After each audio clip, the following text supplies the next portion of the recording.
Assalamualaikum warahmatullahi wabarakatuh. Halo teman-teman semua, semoga selalu dalam lindungan Tuhan Yang Maha Esa, Allah Subhanahu wa Ta'ala. Perkenalkan, kami dari kelompok 5. Yang pertama, Eris Tiono. Kedua, Ika Wulandari. Kami dari Magister Manajemen para Madinah University akan membahas terkait mekanisme pasar Islam. Definisi pasar. Pasar, dalam arti sempit, adalah tempat bertemunya penjual dan pembeli, atau bertemunya proses permintaan dan penawaran. Definisi ini lebih condong ke arah pasar dalam arti tradisional, yaitu permintaan dan penawaran yang berupa barang atau jasa. Dalam arti luasnya, pasar adalah proses transaksi antara permintaan dan penawaran yang melibatkan proses yang kompleks dan melibatkan banyak pihak. يا أيها الذين آمنوا لا تأكلوا أموالكم بينكم بالباطل إلا أن تكون تجارة عن تراض منكم ولا تقتلوا أنفسكم إن الله كان بكم رحيما.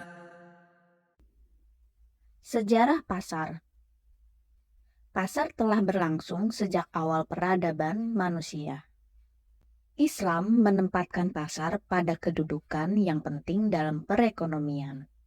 Praktik ekonomi pada masa Rasulullah dan Khulafaur Rasyidin menunjukkan adanya peranan pasar yang dominan.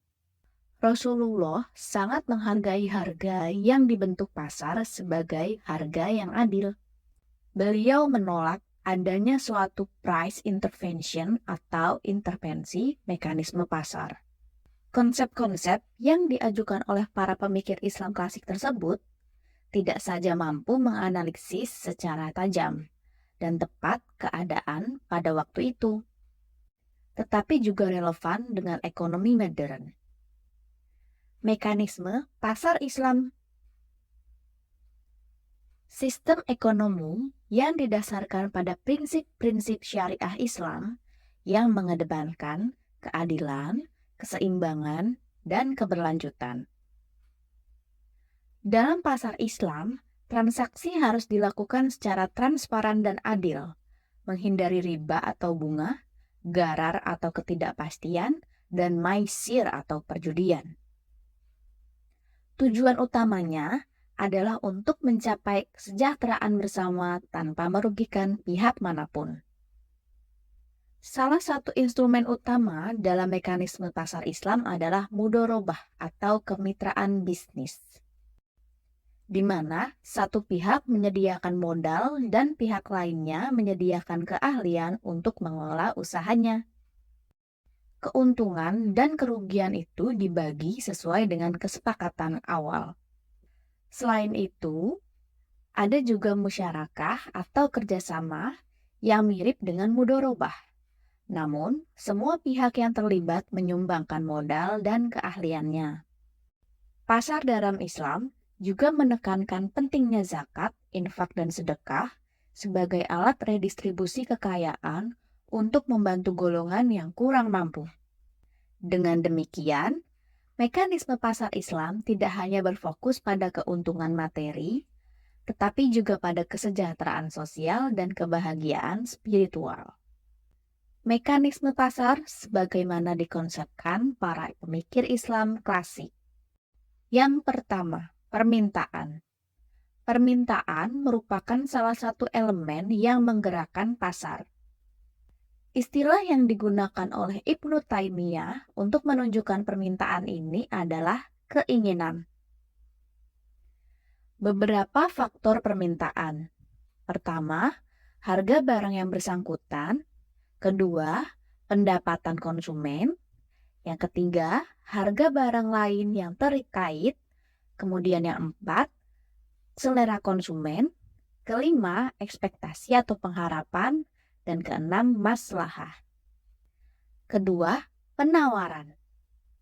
Ibnu Taimiyah misalnya mengistilahkan penawaran ini sebagai ketersediaan barang di pasar.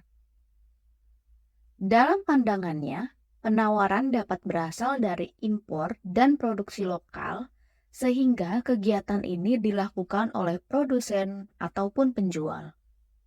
Beberapa faktor-faktor penawaran, yaitu maslahah dan keuntungan.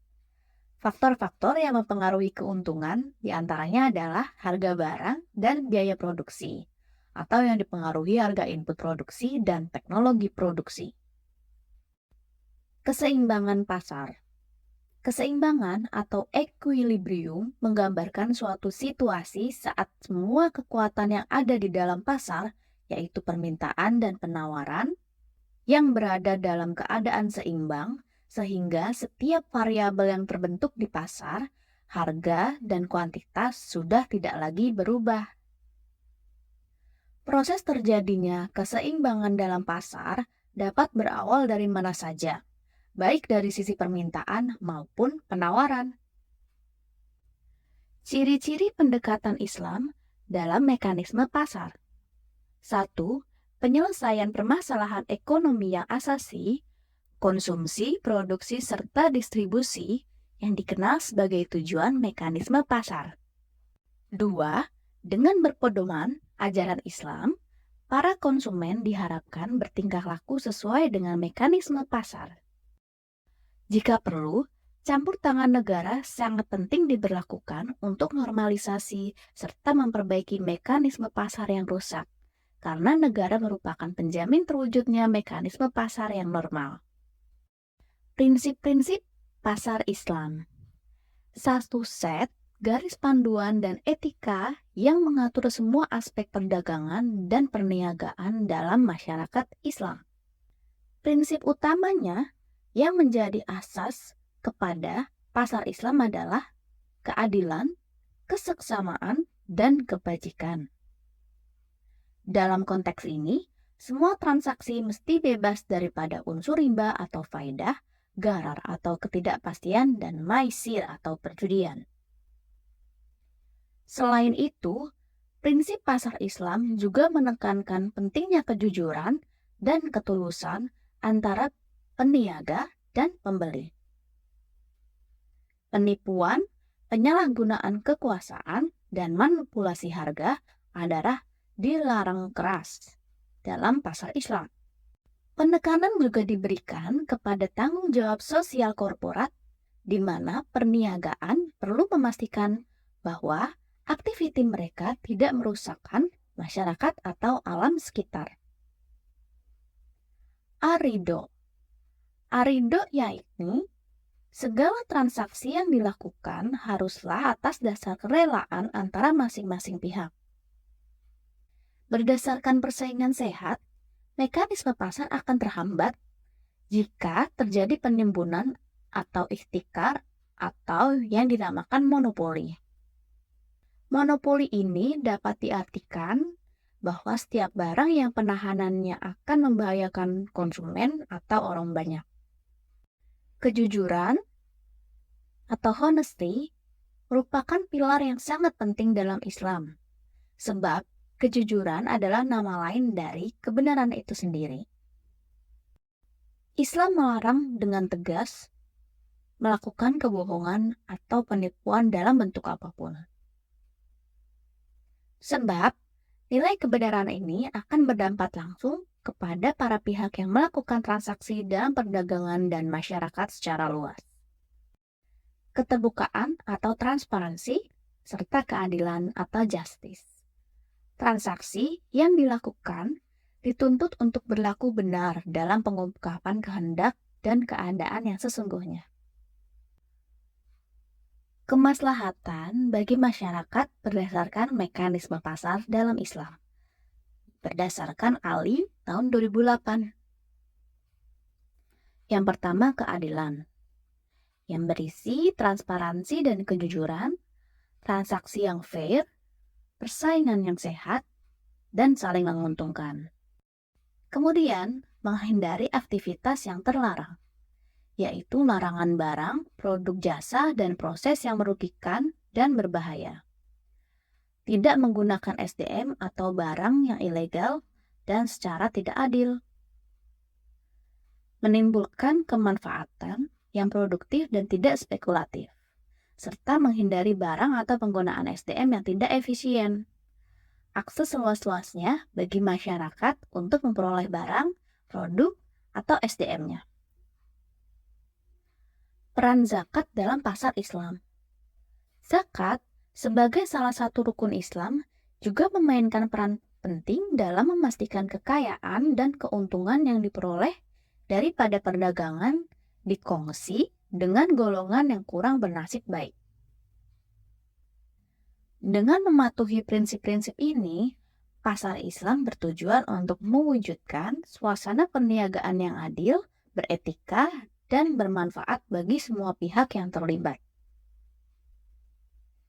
Konsep harga dan solusi Islam terhadap ketidaksempurnaan bekerjanya pasar. Mekanisme pasar yang sempurna adalah resultan dari kekuatan yang bersifat massal dan impersonal, yang merupakan fenomena alamiah. Pasar yang bersaing sempurna dapat menghasilkan harga yang adil bagi penjual maupun pembeli. Jika mekanisme pasar terganggu, maka harga yang adil tidak akan tercapai. Harga yang adil ini akan mendorong para pelaku pasar untuk bersaing dengan sempurna. Jika harga tidak adil, maka para pelaku pasar akan enggan untuk bertransaksi atau terpaksa tetap bertransaksi dengan menderita kerugian. Islam sangat memperhatikan konsep harga yang adil dan mekanisme pasar yang sempurna. Harga yang adil dalam Islam. Pada prinsipnya, transaksi bisnis harus dilakukan pada harga yang adil, sebab ia adalah cerminan dari komitmen syariat Islam terhadap keadilan yang menyeluruh. Secara umum, harga yang adil ini adalah harga yang tidak menimbulkan eksploitasi atau penindasan atau kezaliman, sehingga merugikan salah satu pihak dan menguntungkan pihak lainnya. Prinsip-prinsip ini dimaksudkan untuk menciptakan pasar yang adil, transparan, dan berlandaskan pada keadilan sosial, sehingga setiap individu dapat berpartisipasi dalam ekonomi tanpa merasa dirugikan atau ditindas. Larangan pasar dalam Islam. Islam melarang praktik-praktik seperti riba atau bunga yang berlebihan, penipuan, monopoli, dan ketidakjujuran dalam perdagangan. Riba dianggap sebagai dosa besar karena memanfaatkan kesulitan orang lain, sedangkan penipuan dan ketidakjujuran merusak kepercayaan dalam hubungan bisnis.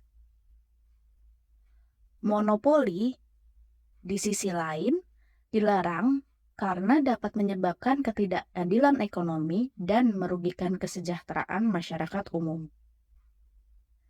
Distorsi pasar Islam. 1. Penimbunan barang atau ihtikar.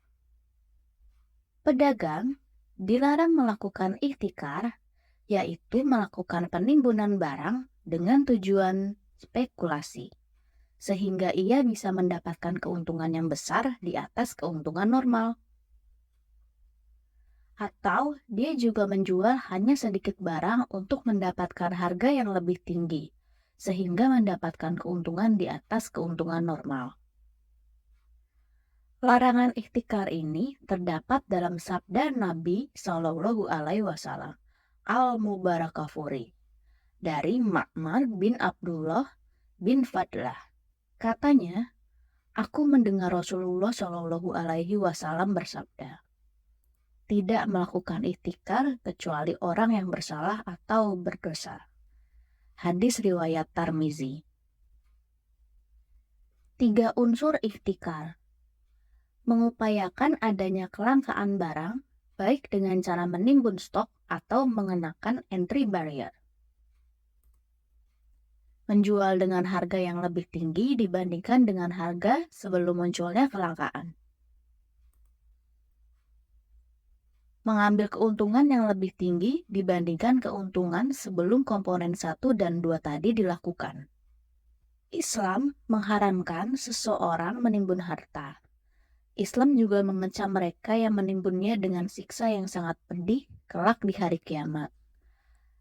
Terdapat di surat At-Taubah ayat 34-35. أعوذ بالله من الشيطان الرجيم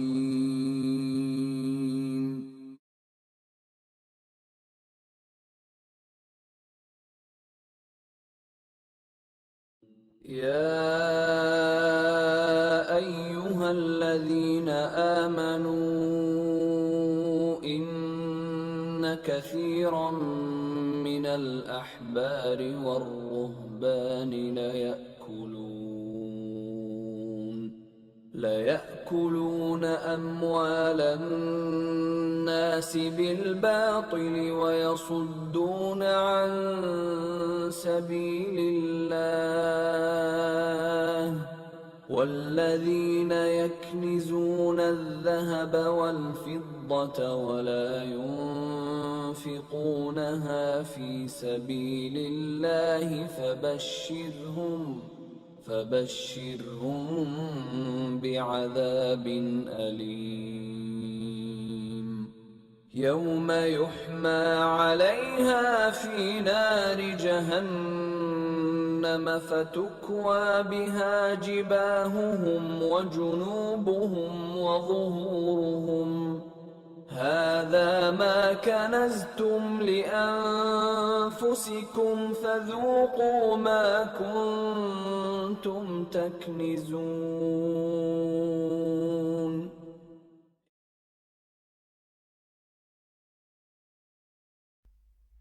Dua penentuan penetapan harga. Tashqir atau penetapan harga merupakan salah satu praktek yang tidak dibolehkan oleh syariat Islam. Pemerintah ataupun yang memiliki otoritas ekonomi tidak memiliki hak juga dan wewenang untuk menentukan harga tetap untuk sebuah komoditas. Kecuali pemerintah telah menyediakan pada para pedagang jumlah yang cukup untuk dijual dengan menggunakan harga yang ditentukan. Atau melihat dan mendapatkan kezoliman-kezoliman di sebuah pasar yang mengakibatkan rusaknya mekanisme pasar yang sehat. Rasulullah Shallallahu Alaihi Wasallam menyatakan penolakannya. Beliau bersabda, fluktuasi harga atau turun naik itu adalah perbuatan Allah. Sesungguhnya saya ingin berjumpa dengannya, dan saya tidak melakukan kezaliman pada seseorang yang bisa dituntut dari saya. Hadis riwayat Abu Daud. Distorsi pasar Islam yang ketiga adalah riba. Salah satu ajaran Islam yang penting untuk menegakkan keadilan dan menghapuskan eksploitasi dalam transaksi bisnis adalah dengan melarang riba. Riba secara etimologis berarti pertambahan. Secara terminologi syar'i, riba ialah penambahan tanpa adanya iwad. Secara teknisnya, maknanya mengacu pada premi yang harus dibayar si peminjam kepada pemberi pinjaman bersama dengan pinjaman pokok yang disyaratkan sejak awal. Penambahan dari pokok itu disyaratkan karena adanya nasyiah atau penangguhan. Bismillahirrahmanirrahim. الذين يأكلون الربا لا يقومون إلا كما يقوم الذي يتخبطه الشيطان من المس ذلك بأنهم قالوا إنما البيع مثل الربا وأحل الله البيع وحرم الربا فمن جاءه موعظة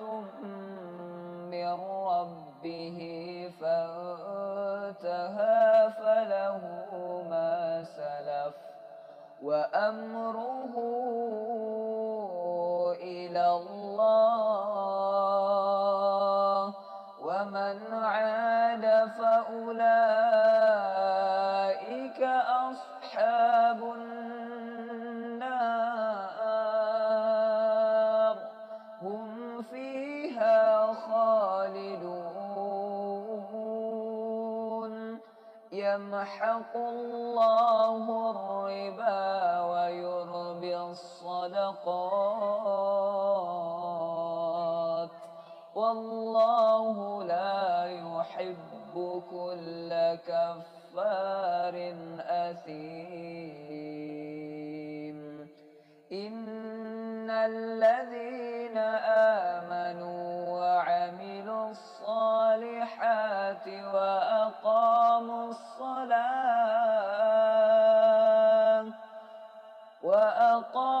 الصلاة وآتوا الزكاة لهم أجرهم عند ربهم ولا خوف عليهم ولا هم يحزنون يا أيها الذين آمنوا اتقوا الله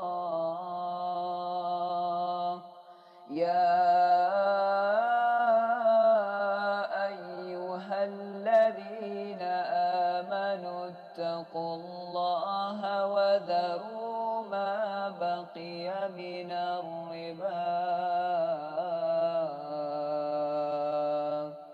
وذروا ما بقي من الربا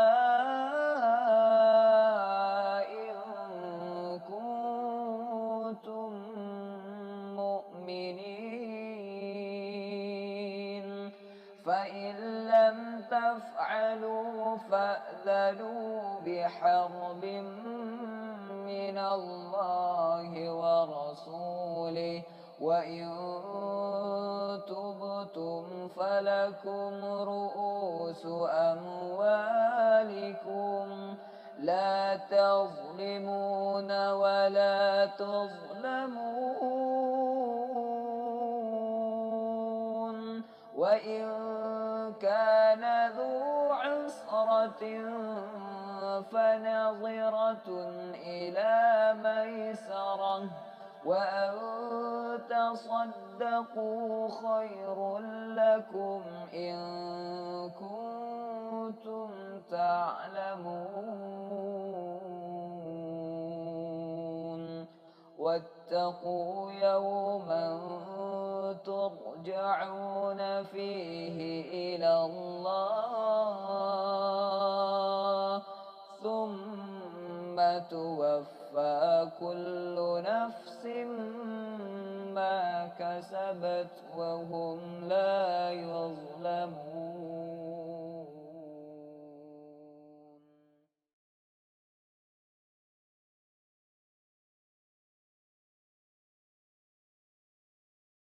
Distorsi pasar yang keempat adalah tadlis. Tadlis ialah transaksi yang mengandung suatu hal yang tidak diketahui oleh salah satu pihak atau unknown to one party. Setiap transaksi pasar dalam Islam harus didasarkan pada prinsip kerelaan antara kedua belah pihak atau sama-sama ridho. Unknown to one party dalam bahasa fikihnya disebut tadlis atau penipuan. Dan dapat terjadi dalam 4 hal, yaitu dalam kuantitas, kualitas, harga, dan waktu penyerahannya. Distorsi pasar yang kelima yaitu jual beli gharar. Suatu jual beli yang mengandung ketidakjelasan atau ketidakpastian yang dilarang. Gharar terjadi ketidakpastian atau ketidakjelasan yang melibatkan dua pihak, yang terjadi pada 4 hal, yaitu kualitas, kuantitas, harga, dan waktu. Dalam gharar terdapat beberapa larangan-larangan, yaitu larangan maks atau pengambilan bea cukai atau pungli. Pembebanan bea cukai sangatlah memberatkan dan hanya menimbulkan melambungnya secara tidak adil. Maka Islam tidak setuju dengan cara ini. ويا قوم أوفوا المكيال والميزان بالقسط ولا تبخسوا الناس أشياءهم ولا تعثوا في الأرض مفسدين. Kemudian larangan natsi, sebuah praktek dagang di mana seseorang pura-pura menawar barang yang didagangkan dengan maksud hanya untuk menaikkan harga agar orang lain bersedia membeli dengan harga itu. Rasulullah Shallallahu Alaihi Wasallam bersabda, "Janganlah kamu sekalian melakukan penawaran barang tanpa maksud untuk membeli." Hadis riwayat Tirmizi. Transaksi natsi ini diharamkan dalam perdagangan karena si penjual ini menyuruh orang lain untuk memuji barangnya atau menawar dengan harga yang lebih tinggi agar orang lain tertarik pula untuk membelinya. Kemudian larangan baibat ala ba'at, melakukan lonjakan atau penurunan harga oleh seseorang di mana kedua belah pihak ini yang terlibat tawar-menawar masih melakukan dealing atau baru akan menyelesaikan penetapan harga. Rasulullah Shallallahu Alaihi Wasallam dalam sebuah hadisnya melarang praktek semacam ini karena hanya akan menimbulkan kenaikan harga yang tidak diinginkan. Rasulullah Shallallahu Alaihi Wasallam bersabda, "Janganlah sebagian dari kamu menjual atau penjualan sebagian yang lain." Hadis riwayat Tirmizi. Kemudian larangan talaki al-rukban, sebuah perbuatan seseorang di mana dia mencegat orang-orang yang membawa barang dari desa dan membeli barang itu sebelum tiba di pasar. Rasulullah Shallallahu Alaihi Wasallam melarang praktek semacam ini dengan tujuan untuk mencegah terjadinya kenaikan harga. Rasulullah memerintahkan suplai barang-barang itu hendaknya dibawa langsung ke pasar, sehingga para penyuplai barang dan para konsumen bisa mengambil manfaat dari adanya harga yang sesuai dan alami. Larangan ba'al hadir ilbad, seseorang menjadi penghubung atau makelar dari orang-orang yang datang dari gurun Sahara atau perkampungan dengan konsumen yang hidup di kota. Makelar itu kemudian menjual barang-barang yang dibawa oleh orang-orang desa tadi pada orang kota di mana dia tinggal dan mengambil keuntungan yang demikian besar untuk dirinya sendiri. Rasulullah Shallallahu Alaihi Wasallam sebagaimana yang diriwayatkan oleh Ibnu Abbas RA bersabda, "Janganlah kalian memenuhi para khalifah di jalan untuk membeli barang-barang mereka dengan niat membiarkan mereka untuk tidak tahu harga yang berlaku di pasar. Seorang penduduk kota tidak diperbolehkan menjual barang-barang milik penghuni padang pasir."